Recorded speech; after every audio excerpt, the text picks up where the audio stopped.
हैदराबाद के लुलु मॉल में तेलुगु फिल्म राजा साहब के गाने की इजराई हो रही थी और इस दौरान हुजूम की बड़ी तादाद जमा थी।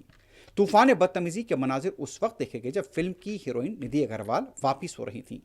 हुजूम ने उन्हें घेर लिया और उन्हें अपनी गाड़ी तक जाने के लिए काफ़ी मुश्किलात का सामना करना पड़ा। सोशल मीडिया पर हुजूम की इस हरकत का वीडियो वायरल हुआ है। मुंतजिमीन पर नाकिस इंतजामात का इल्ज़ाम भी लगाया जा रहा है।